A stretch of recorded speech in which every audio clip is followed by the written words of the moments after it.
panen kentang ini biasa kita lakukan itu antara 3,5 bulan sampai 4 bulan.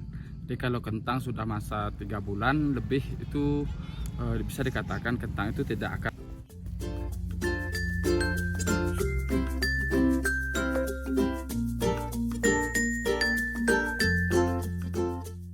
Assalamualaikum warahmatullahi wabarakatuh, kawan-kawan dimana saja berada. Hari ini kita melakukan panen kentang, dimana panen kentang ini biasa kita lakukan itu antara 3,5 bulan sampai 4 bulan.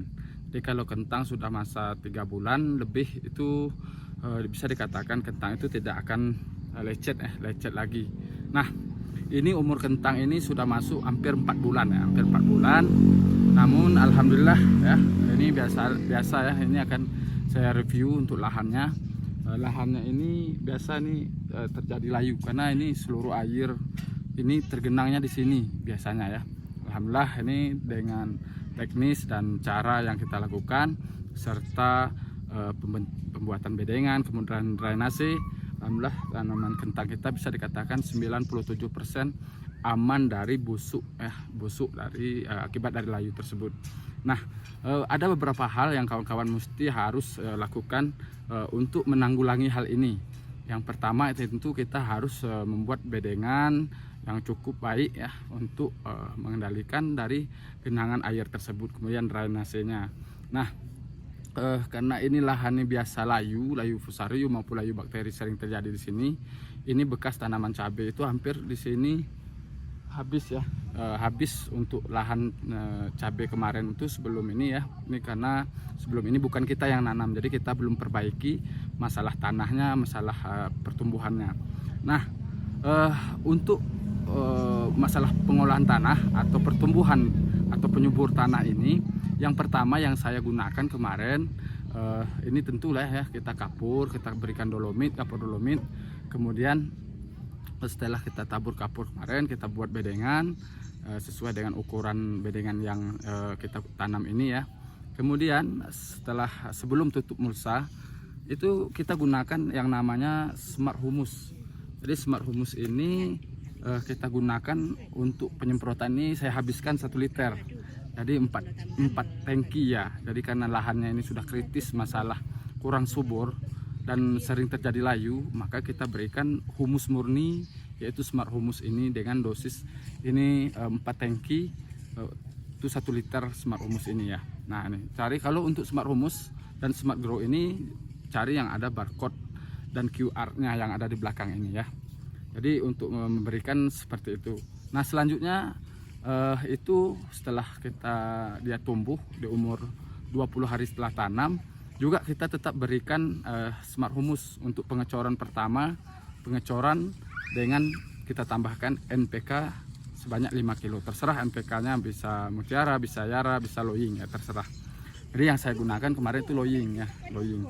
Jadi untuk pengecoran dosisnya itu saya masukkan lagi 1 liter untuk 1 drum.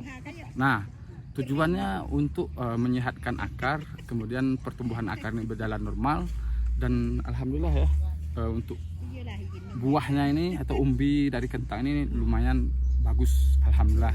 Karena prediksi kita ini mudah-mudahan dengan walaupun lahannya di sebelah rumah sana ya, tapi kita perbaiki dengan secara seperti ini terus berulang itu akan memperbaharui ya mikroorganisme yang baik, kemudian penyubur tanah itu sendiri.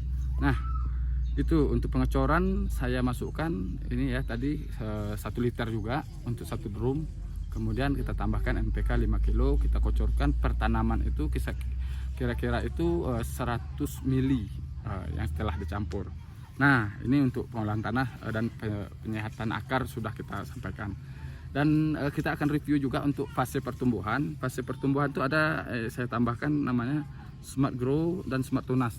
Ini 4 kali penyemprotan interval 4 hari itu saya masukkan ini ya. Tidak masalah walaupun hujan. Kalau hujan kita kurangi dosis, kalau panas seperti yang cuaca yang ada sekarang ini, tentu kita harus masukkan Smart Grow pada fase pertumbuhan dari penyemprotan pertama sampai penyemprotan kelima, yaitu ini 4 tutup atau 30 mili, ini 1 tutup setengah. Nah, ini juga Smart Grow ini tolong cari yang ada barcode-nya ya. Kalau nggak ada barcode nggak usah dibeli karena itu saya tidak bisa menjamin akan efektivitas terhadap pertumbuhan tanaman. Nah seperti itu. Dan ini jangan lupa, ini gandengannya bisa untuk cabai, bisa untuk kentang, dan bisa untuk bawang, juga tanaman yang lain. Ini juga semua tanaman bisa untuk mengatur kesehatan dan kesuburan tanah tersebut ya. Oke, kita akan mereview terlebih dahulu untuk umbinya. Umbinya alhamdulillah ya, rata-rata besar-besarnya ya sebesar inilah ya. Hampir bisa dikatakan jumbo lah gitu, hampir jumbo. Istilahnya kalau untuk kentang ukuran seperti ini harganya sangat menggiurkan ya. Antara 9,5 9.500 per kilo sampai dengan 10.000. Alhamdulillah nih beberapa hari ini kentang cukup lumayan, jadi ya kita ini mau tanam lagi bawang. Nah makanya kawan-kawan, jadi untuk kita harus bisa menganalisa kira-kira untuk tanaman ini apa yang cocok dan harganya berapa. Jangan ikut-ikutan. Orang tanam cabai kita ikut-ikutan nanam cabai, orang ikut nanam kentang kita ikut-ikutan nanam kentang. Jadi ada polanya, ada teknis dan analisa yang tajam terhadap kira-kira harganya berapa kalau kita tanam gitu. Oke, ini saja produk kita. Cari produk yang real itu ada di Shopee Azril Tani, ada di Lazada Azril Tani, dan TikTok Shop Azril Tani, juga ada di Tokopedia Azril Tani.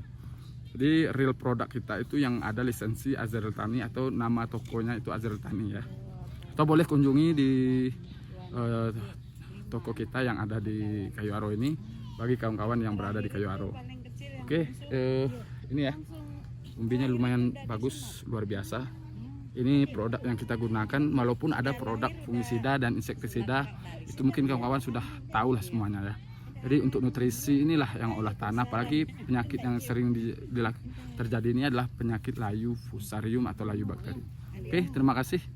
Terus simak di Lahan Pintar ini supaya kita tahu, belajar dari lahan, dan kita memahami kendala dan penyebab sebab akibat dari kita melakukan budidaya tanaman. Terima kasih. Assalamualaikum warahmatullahi wabarakatuh.